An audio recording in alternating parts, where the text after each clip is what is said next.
Pernah nggak sih kamu kepikiran begini?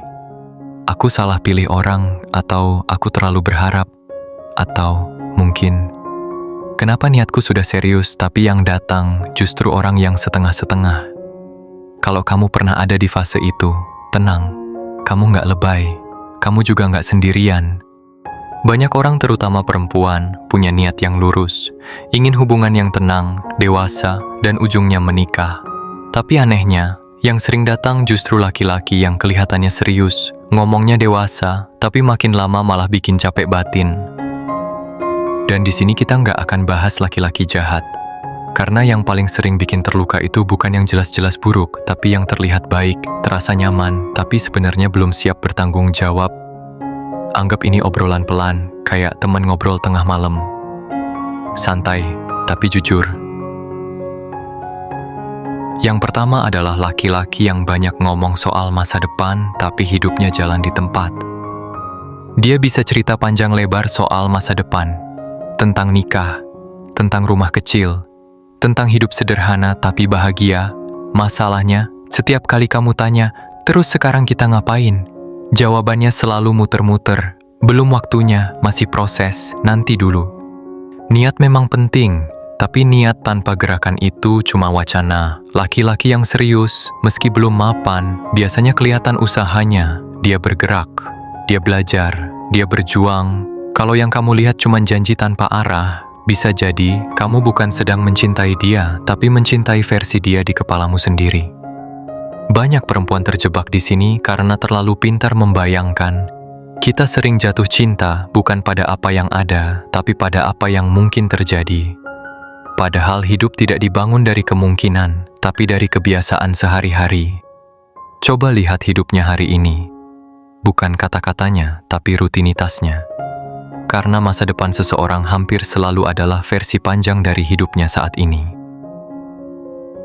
Nomor 2, laki-laki yang selalu punya alasan untuk menunda. Setiap kamu minta kejelasan, selalu ada cerita baru, ekonomi belum stabil, keluarga ribet, trauma masa lalu. Awalnya masuk akal, kamu maklum, kamu nunggu, tapi lama-lama kamu sadar, alasannya itu-itu saja. Masalahnya bukan karena hidupnya susah, masalahnya karena dia nyaman di situ. Laki-laki dewasa nggak menunggu hidup sempurna baru bertanggung jawab. Dia jalan sambil beresin kekurangannya. Kalau kamu terus diminta sabar, tapi dia nggak pernah benar-benar melangkah, kamu sedang diajari kuat sendirian, bukan dipersiapkan jadi pasangan.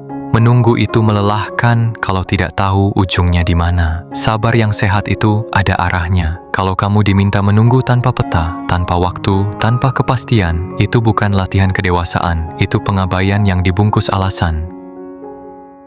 Nomor 3, laki-laki yang suka hubungan abu-abu.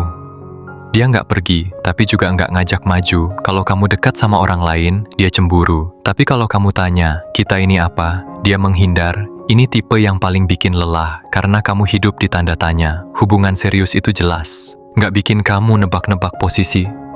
Kalau dia nggak berani ngasih status, besar kemungkinan dia juga nggak siap ngasih tanggung jawab.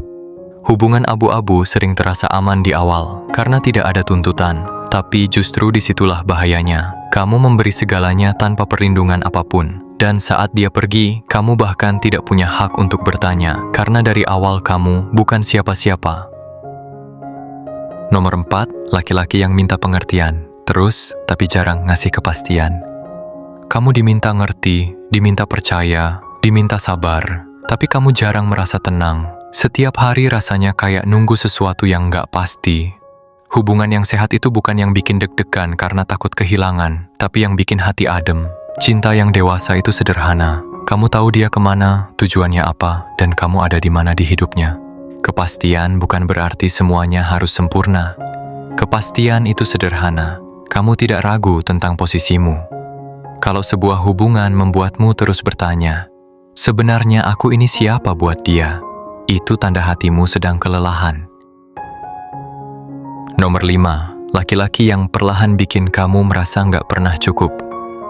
Awalnya cuma saran kecil, lama-lama jadi kritik. Caramu bicara, caramu berpikir, caramu bermimpi, semua atas nama demi kebaikan kamu. Padahal hubungan itu bukan soal siapa yang paling benar, Tapi siapa yang mau tumbuh bareng? Kalau kamu mulai sering merasa salah, merasa harus berubah agar tetap dicintai, itu tanda bahaya. Cinta seharusnya bikin kamu berkembang, bukan mengecil. Cinta yang sehat membuatmu berani jadi diri sendiri. Kalau setiap hari kamu harus menimbang kata dan sikap karena takut dia kecewa, lama-lama kamu bukan lagi pasangan, kamu berubah jadi orang yang selalu berjaga. Nomor 6, laki-laki yang religius di lisan tapi kasar di sikap. Dia bisa ngomong soal agama, bisa ngutip ayat, bisa kelihatan soleh, tapi caranya ke kamu penuh tekanan, kontrol, dan ego. Padahal iman yang benar selalu bikin seseorang lebih lembut, bukan lebih keras. Agama bukan alat untuk mendominasi. Kalau lisannya tentang Tuhan, tapi hatimu sering luka, ada yang salah. Agama seharusnya membuat seseorang lebih adil, lebih rendah hati. Kalau kamu merasa kecil dan takut atas nama kebenaran, itu bukan iman, itu ego yang pakai topeng religius. Dan poin ini penting, karena ini bukan sekadar red flag biasa, ini red flag yang berbahaya. Kenapa berbahaya? Karena ketika agama dipakai untuk membenarkan sikap kasar, kamu akan kesulitan melawan. Setiap luka yang kamu rasakan bisa dipatahkan dengan kalimat, ini demi kebaikan kamu, atau ini sudah sesuai ajaran. Pelan-pelan kamu akan belajar meragukan perasaanmu sendiri, merasa berdosa saat ingin didengar, dan takut bicara karena khawatir dianggap kurang iman. Di titik ini, hubungan tidak lagi setara. Kamu tidak sedang dipimpin, kamu sedang dikendalikan. Laki-laki yang benar-benar dekat dengan Tuhan tidak membuat pasangannya merasa terintimidasi. Ia tidak menjadikan agama sebagai senjata, tapi sebagai peneduh. Karena iman yang matang selalu melahirkan rasa aman, bukan rasa takut. Nomor 7, laki-laki yang menghilang saat kamu paling butuh. Bukan soal materi, bukan soal kamu manja, tapi soal kehadiran. Kalau setiap kamu jatuh, dia nggak ada. Kalau kamu butuh, dia selalu sibuk. Kalau kamu rapuh, kamu sendirian. Coba bayangkan hidup setelah menikah dengan orang seperti itu. Menikah bukan tentang punya status, tapi tentang punya teman hidup. Kehadiran bukan soal fisik, tapi soal perhatian. Dan dalam pernikahan, yang paling dibutuhkan bukan pasangan sempurna, tapi yang mau hadir saat hidup sedang berat. Nomor 8, laki-laki yang bikin hidupmu jalan di tempat. Kamu nggak berkembang, mimpimu mengecil, duniamu makin sempit. Hubungan kalian cuma soal bertahan, bukan bertumbuh. Cinta yang sehat bikin kamu lebih hidup. Kalau sejak bersamanya kamu berhenti bermimpi, mungkin tanpa sadar kamu sedang mengorbankan masa depan demi mempertahankan rasa aman semu. Hubungan yang salah sering tidak terasa menyakitkan di awal, karena tidak ada konflik besar. Tapi, justru karena terlalu tenang, kamu tidak sadar bahwa hidupmu pelan-pelan berhenti bergerak. Kamu tidak didorong untuk berkembang, tidak ditantang untuk bertumbuh, tidak diajak naik level. Dan ini berbahaya karena waktu terus berjalan. Tahun demi tahun bisa habis hanya untuk bertahan di hubungan yang tidak membawa kamu kemana-mana. Cinta seharusnya membuat dua orang saling menguatkan langkah, bukan saling menahan laju. Kalau kamu merasa hidupmu lebih kecil dibanding sebelum mengenalnya, itu bukan pengorbanan, itu peringatan. Nomor 9, laki-laki yang nunda nikah tapi menikmati semua perannya. Perhatian kamu, kesetiaan kamu, emosi kamu, semua dia ambil, tapi komitmen, nanti dulu. Ini nggak adil. Menikah itu bukan soal pesta besar, tapi keberanian mengambil tanggung jawab. Hubungan seperti ini sering bikin perempuan kelelahan emosional. Kamu memberi segalanya, tapi tidak pernah benar-benar diikat. Dan semakin lama, kamu semakin takut pergi karena sudah terlalu banyak memberi. Dan ada satu hal penting yang sering tidak dibicarakan secara jujur di poin ini. Hubungan seperti ini juga rawan menyeret pada dosa yang berjalan pelan-pelan. Bukan karena kamu niat berbuat salah, tapi karena batasnya tidak pernah benar-benar jelas. Kedekatan emosional yang terlalu dalam tanpa ikatan, perhatian yang berlebihan tanpa tanggung jawab, rasa memiliki tanpa akad, semuanya membuat maksiat terasa wajar karena sudah terbiasa. Yang awalnya hanya menemani, berubah jadi bergantung. Yang awalnya sekadar dekat, berubah jadi terlalu jauh dari batas.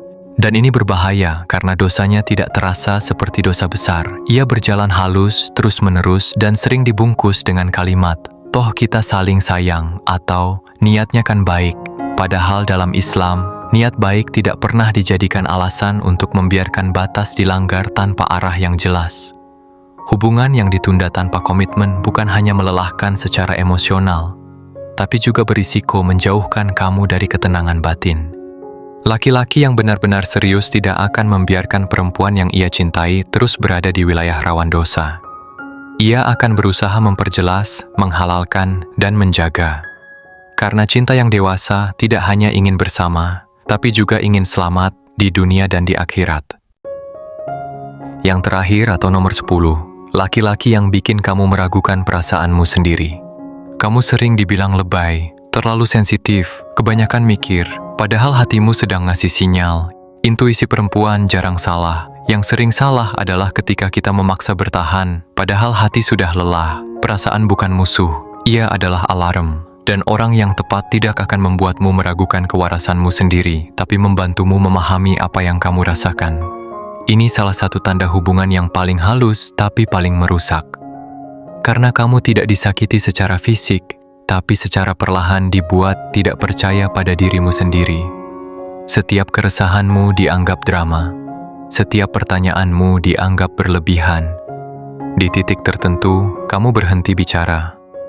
Bukan karena sudah tenang, tapi karena lelah menjelaskan. Dan saat seseorang kehilangan kepercayaan pada perasaannya sendiri, ia akan mudah bertahan di hubungan yang salah lebih lama dari seharusnya. Hubungan yang sehat tidak membuatmu merasa gila hanya karena ingin dipahami. Ia tidak mematikan intuisi, tapi justru menenangkannya. Karena cinta yang benar tidak menuntut kamu untuk diam. Ia memberi ruang untuk jujur. Mencari pasangan untuk menikah bukan soal menemukan orang sempurna, tapi tentang tidak memaksakan diri bersama orang yang salah. Kadang melepaskan bukan karena kamu kalah, tapi karena kamu akhirnya jujur pada dirimu sendiri. Kalau hari ini kamu memilih mundur, bisa jadi Tuhan sedang menjaga masa depanmu. Dan kalau video ini terasa dekat dengan hidupmu, mungkin memang kamu sedang berada di persimpangan yang penting. Terima kasih sudah mendengarkan. Kalau kamu ingin terus belajar tentang cinta, hati, dan hubungan yang sehat, subscribe channel Frekuensi Hati. Kita ngobrol pelan-pelan tanpa menghakimi. Sampai ketemu di video berikutnya.